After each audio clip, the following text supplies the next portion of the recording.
ন্যাক্কারজনক এবং আমাদের জন্য দুর্ভাগ্যের যে আশা নিয়ে আমরা একটা জাতীয় সংসদ এবং গণভোটের মতো নির্বাচন অনুষ্ঠিত হয়েছে। নির্বাচনের আগে এবং নির্বাচনের দিন অনেক বিষয়ে 11 দলীয় নির্বাচনী ঐক্য ছাড় দিয়েছিল এই আশায় যে জনগণের রায়ের মাধ্যমে যে দল বা যে জোট ক্ষমতায় আসবে বা জনগণ যাদের হাতে দেশের রাষ্ট্র পরিচালনা তুলে দিবে তারা গণতান্ত্রিক প্রক্রিয়ায় জনগণের মনের ভাষা ধারণ করে এই দেশ পরিচালনা করবে বলে যে আশা করেছিল, প্রথম দিনেই সেই আশা শুধু ভঙ্গই করে নাই, রীতিমতো জাতির এই ভোট নিয়ে তারা প্রতারণার মধ্যে নিজেদেরকে সামিল করেছে। আজ নির্বাচনের পর 12 তারিখে নির্বাচন হয়েছে, আজকে 16 তারিখ, মাঝখানে 3 দিনের মাথায় 11 দলীয় নির্বাচনী ঐক্যের নেতৃবৃন্দ এবং দেশবাসীকে সাথে নিয়ে, ঢাকাবাসীকে সাথে নিয়ে কোন প্রেক্ষাপটে আমাদেরকে এখানে উপস্থিত হতে হলো, এই বক্তব্যই 11 দলীয় নির্বাচনী ঐক্যের শীর্ষ নেতৃবৃন্দ আপনাদের সামনে তুলে ধরবেন। নিশ্চয়ই আপনাদের মনে প্রশ্ন হওয়ার কথা, যখন সরকার গঠন, বিরোধী দল গঠন, দেশ পরিচালনায় জনগণকে সাথে নিয়ে আমরা একটা সুন্দর, সুষ্ঠু, নিরাপদ বাংলাদেশ বিনির্মাণের লক্ষ্যে সামনের দিকে আলাপ আলোচনার ভিত্তিতে এগিয়ে যাব। ঠিক সেই সময় আমাদের বিক্ষোভের কর্মসূচি কিংবা মিছিলের কর্মসূচির ডাক দিতে হলো কেন? আমাদেরকে আবার রাজপথে আসতে হলো কেন? আমরা বারবার বলেছি, আমাদের দেশের 18 কোটি মানুষ যতদিন নিরাপদ নিশ্চিত না হবে ততদিন পর্যন্ত আমাদের এই লড়াই, আমাদের এই সংগ্রাম, আমাদের এই আন্দোলন অব্যাহত থাকবে। আজকের এই বিক্ষোভ মিছিল এবং সমাবেশ আর কিছুক্ষণের মধ্যেই সালাতুল আসরের পর আনুষ্ঠানিকভাবে শুরু হবে ইনশাআল্লাহ। সম্মানিত ভাই এবং বন্ধুগণ, আজকের এই বিক্ষোভ মিছিল ত্রয়োদশ জাতীয় সংসদ নির্বাচন উত্তর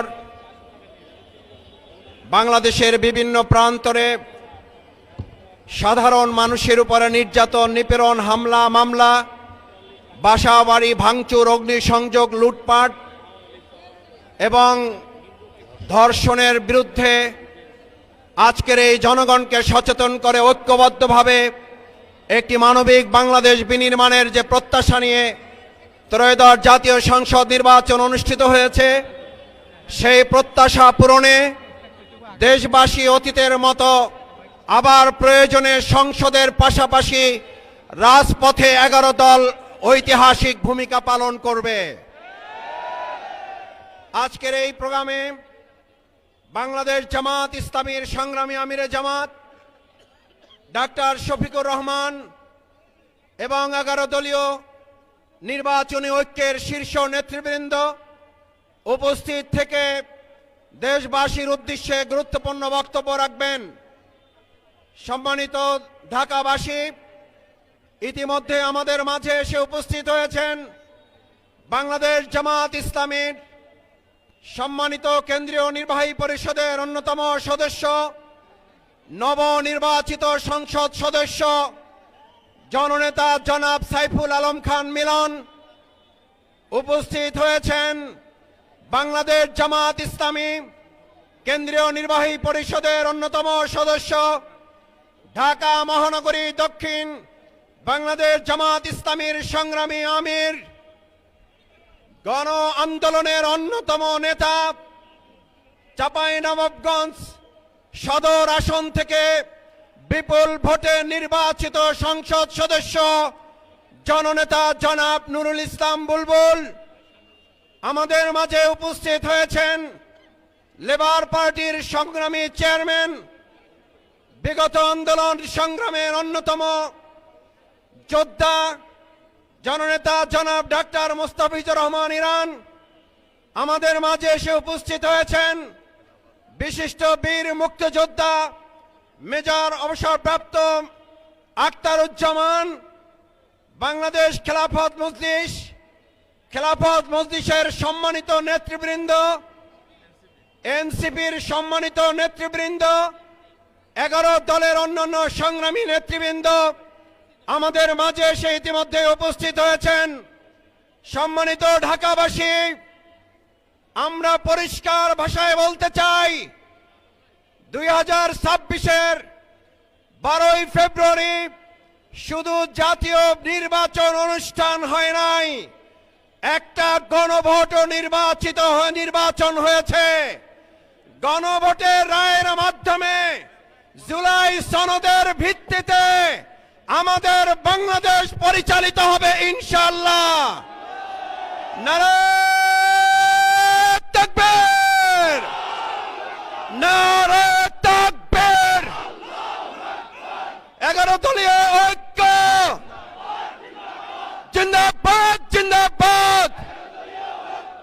পরের ভয়ের আগমন, শুভেচ্ছা, স্বাগতম। সংগ্রামী ভাই এবং বন্ধুগণ, আমাদের মাঝে ইতিমধ্যে এসে উপস্থিত হয়েছেন বাংলাদেশ জামাত ইসলামীর সংগ্রামী সেক্রেটারি জেনারেল, গত জুলাই আগস্ট আন্দোলনের অন্যতম সিপাহসালার, বিগত 15 বছর জেল জুলুম নির্যাতনের অধিকাংশ সময় যিনি জেলখানায় অতিবাহিত করেছেন, সংগ্রামী জননেতা, মজলুম জননেতা জনাব অধ্যাপক মিয়া গোলাম পরোয়ার। আমরা আমাদের 11 দলীয় শীর্ষ নেতৃবৃন্দ যারা উপস্থিত হয়েছেন তাদের সবাইকে আন্তরিক ধন্যবাদ এবং অভিনন্দন জানাচ্ছি।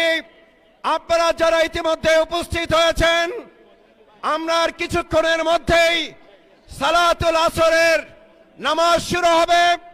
সালাতুল আসরের নামাজের বিরতির পরেই আনুষ্ঠানিকভাবে আজকের সমাবেশ শুরু হবে। সমাবেশের পর আমাদের বিক্ষোভ মিছিল শীর্ষ নেতৃবৃন্দের নেতৃত্বে শাহবাগ পর্যন্ত আমরা গিয়ে আমাদের কর্মসূচি সফলভাবে আপনাদের সার্বিক সহযোগিতার মাধ্যমে সম্পন্ন করতে চাই।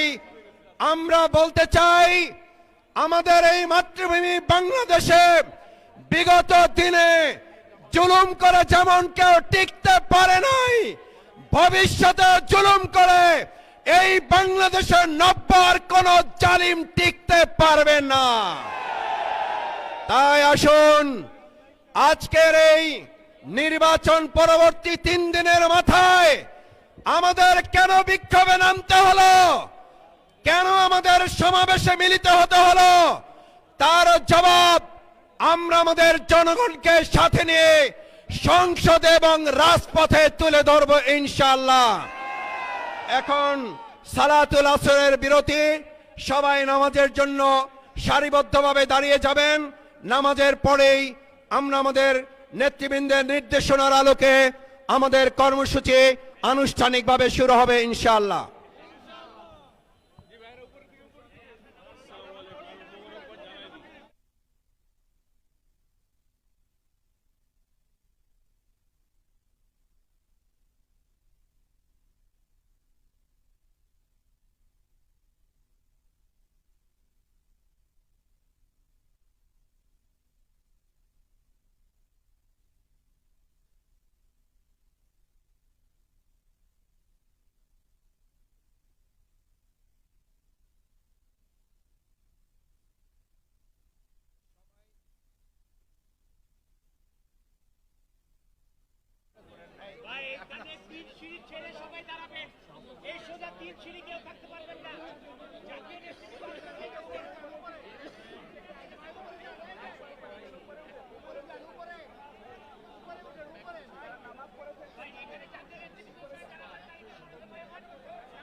জিজ্ঞেস করছি।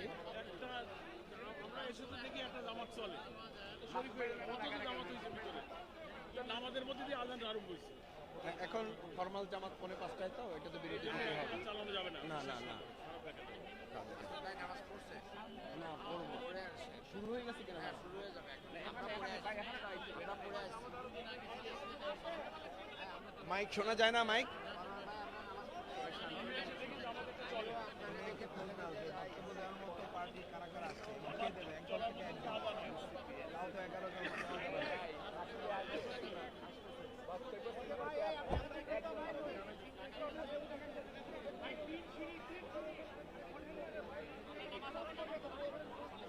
নামাজ তো পড়তে হবে।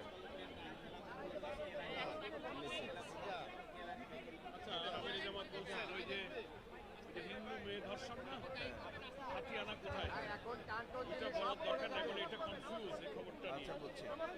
এটা বলিনি আমরা। এদিকে কি বলবেন খবরটা কনফিউজ প্রমাণ ছাড়া এটা বলার দরকার নেই। আমাদের আমরা একটু দেখবো দেখে রাখবো দাম